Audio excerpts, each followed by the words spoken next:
तो धर्म प्रेमी भक्तजनों, इस प्रकार मां भगवती जगजननी वैष्णो देवी जी की अपार कृपा से आज हम सब ने बड़े ही भक्ति भाव से मां भगवती के चरणों में बैठकर मां भगवती की स्तुति की, पाठ किया। मां भगवती से हम यही प्रार्थना करते हैं कि हे मां, हमारे द्वारा किया गया जो आज का स्तुति पाठ, इसे आप प्रसन्नता पूर्वक स्वीकार करो और हमें अपना आशीर्वाद दो। इस स्तुति पाठ में किसी भी प्रकार की कोई त्रुटि रह गई हो तो अज्ञानी बालक जानकर हमें क्षमा करो। इस प्रकार से मां भगवती के चरणों का ध्यान करते हुए सभी भक्तजन मां भगवती के चरणों का ध्यान करते हुए हृदय से ओंकार शब्द का 3 बार उच्चारण करेंगे।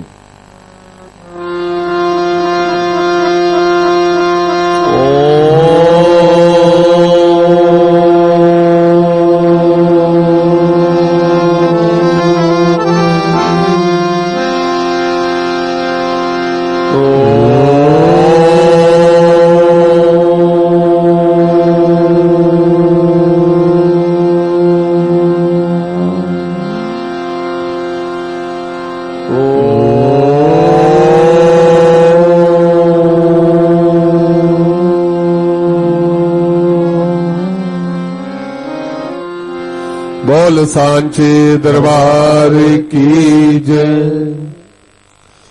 तो धर्म प्रेमी भक्तजनों, इस समय मां भगवती जगजननी वैष्णो देवी जी की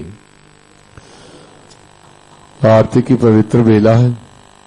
इस दिव्य गुफा के अंदर मां भगवती जगजननी 3 प्राकृतिक दिव्य पिंडियों के रूप में विराजमान है। मां भगवती की पिंडी का 5.5 फुट के लगभग आकार है और केवल शीश रूप में मां भगवती के दर्शन हमें प्राप्त होते हैं। मां भगवती के चरणों से चरण गंगा रूपी निर्मल जल धारा सदैव प्रवाहित होती रहती है, जिनके चरण जल से हम स्नान आदि करके मां भगवती के दर्शनों के लिए मां के चरणों में उपस्थित होते हैं। मां भगवती महाकाली, महालक्ष्मी, महासरस्वती अपने नाम एवं गुणानुसार आए हुए शरणागत भक्तजनों को 3 प्रकार के आशीर्वाद देती हैं। महाकाली हमें शक्ति देती हैं, महालक्ष्मी हमें धन धान्य से परिपूर्ण करती हैं और मां सरस्वती हमें सद्बुद्धि और सद्ज्ञान देती हैं। इन तीनों का ही हमारे जीवन में विशेष महत्व है। इनके बिना हमारा जीवन शून्य है, क्योंकि वे परम शक्ति जो सृष्टि के कण कण में व्याप्त है और उसी शक्ति का एक अंश हमारे शरीर के अंदर भी विद्यमान है। जब तक वे अंश हमारे शरीर में है, तब तक ये शरीर सब प्रकार के कार्य करने में समर्थ होता है और जिस समय ये शक्ति इस शरीर से अलग हो जाएगी, उसी समय ये शरीर कार्य करना बंद कर देगा और इसमें किसी भी प्रकार की हिलने डुलने की शक्ति नहीं रहेगी। इस प्रकार उस शक्ति का जो हमारे शरीर के अंदर बल के रूप में विद्यमान है, उस बल के द्वारा, उस शरीर के द्वारा हमें सत्कर्म करने चाहिए, उस शक्ति का सदुपयोग करना चाहिए और दूसरों को सदैव सुख पहुंचाने का प्रयास करना चाहिए। सबके दुख दूर करने के लिए सदैव तत्पर रहें और वाणी के द्वारा सबका आदर सम्मान करें। किसी का भी अपमान या किसी के प्रति अपशब्द न कहें और ऐसा करने से वे शक्ति हमारे ऊपर प्रसन्न होकर हमें आशीर्वाद देती हैं और आशीर्वाद के रूप में हमारे शरीर के अंदर जितने भी विकार हैं, रोग हैं, उन्हें दूर कर देती हैं, जिससे हमारा जीवन जो है वह सुखमय बनता है। मां लक्ष्मी की कृपा से हमें धनेश्वरी की प्राप्ति होती है और धन को महालक्ष्मी का प्रसाद कहा गया है और प्रसाद का भी कभी निरादर नहीं किया जाता। उस धन के द्वारा यदि हम सत्कर्म करते हैं, दान पुण्य करते हैं, यज्ञ आदि करते हैं, तीर्थ यात्राएं करते हैं अतिथियों की सेवा सत्कार धन के द्वारा करते हैं और अपने धन से अपने परिवार का पालन पोषण करते हैं और संसार में समाज के कल्याण के लिए हम ऐसे कार्य करें जो हमारे लिए निष्काम हो, कोई भी भावना मन में रखकर सामाजिक कार्य न करें और निष्काम भाव से किया गया कार्य जो है वे सब हमारे सत्कर्म बनकर हमारे पुण्यों में वृद्धि करते हैं और वे धन जिसके द्वारा जो सत्कार्य किए गए हैं वे सार्थक होता है और इससे मां लक्ष्मी की कृपा सदैव हमारे जीवन में बनी रहती है और जिससे हम संसारिक सुख सुविधाओं का उपभोग करते हैं। मां सरस्वती की कृपा से हमें ज्ञान की प्राप्ति होती है और ज्ञान के द्वारा भी हम भली भांति विचार करके हमें सत्कर्म करने चाहिए, क्योंकि ज्ञान ही एक ऐसा हमारे पास माध्यम है जिसके कारण हम अच्छे बुरे की पहचान कर पाते हैं और अच्छे बुरे की पहचान करके हमारे लिए क्या हितकर है, समाज के लिए कल्याणकारी क्या है, देश के हित में क्या है, इन बातों का विचार करके हम अपने ज्ञान के द्वारा दूसरों को सन्मार्ग पर चलने के लिए प्रेरित करें और स्वयं भी सन्मार्ग पर चलें और ऐसा करने से मां सरस्वती की कृपा हमारे ऊपर बनी रहती है। इन तीनों देवियों के द्वारा जो हमें शक्ति, धन और ज्ञान प्रदान किया गया है, इन तीनों का सदुपयोग करने से हमारा जीवन जो है सब प्रकार के विकारों से मुक्त हो जाता है और हम सुखमय जीवन व्यतीत करते हैं। बोल सांचे दरबार की जय। तो धर्म प्रेमी भक्तजनों, इस संसार में आकर प्रत्येक जीव कोई ना कोई कर्म उसे करना ही पड़ता है। बिना कर्म के कोई भी जीव नहीं रह सकता, क्योंकि संसार का निर्माण ही ऐसे हुआ है कि कोई भी व्यक्ति व्यर्थ नहीं बैठ सकता। ये शरीर पंचभूतों का शरीर है और इन ये पंचभूत तब तक हमें सहायता करते हैं जब हम इनका सदुपयोग करते हैं, इनके द्वारा कार्य करते हैं अच्छे अच्छे, और जब हम इन पांच भूतों को हम इनके द्वारा इस शरीर के द्वारा बुरे कर्म करते हैं तो उनका फल हमें बुरा ही भोगना पड़ता है, क्योंकि कर्म के विषय में कहा गया है अवश्य में भोक्तव्यम कृतम कर्म शुभाशुभम ना भुक्तम खीयते कर्म जन्म कोटि शतैरपि। चाहे हमारे करोड़ों जन्म क्यों न बीत जाएं, हमारे द्वारा जो कर्म किए गए हैं चाहे वे अच्छे हैं चाहे बुरे हैं, उनका फल भोगने के लिए बार बार इस मृत्यु लोक में आना पड़ता है, बार बार जन्म और मरण ग्रहण करना पड़ता है। इसलिए इस बंधन से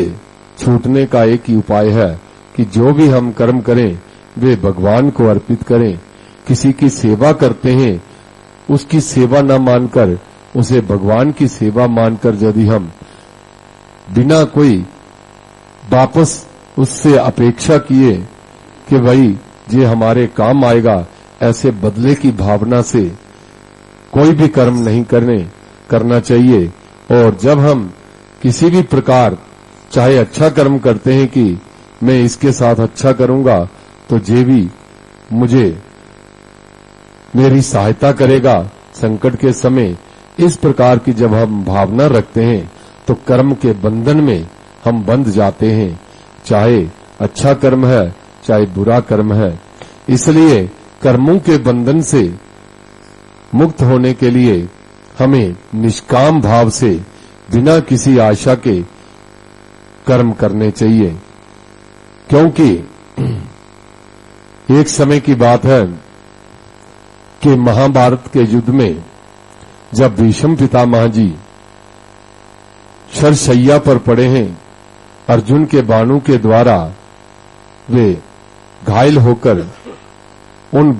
इतने बाण उनके शरीर में धंस गए थे कि वे शैया का रूप धारण कर लिया और वे बानु पर ही उनके बानु की ही शैया जो है वह बन गई और उसके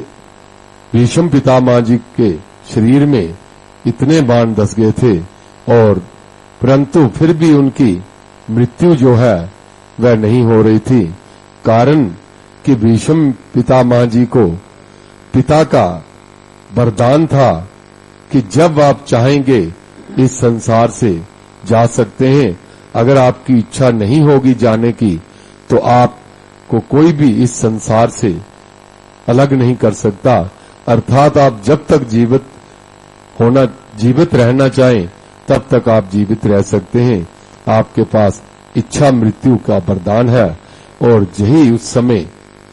कारण था कि उस अवस्था में भी उन्हें जे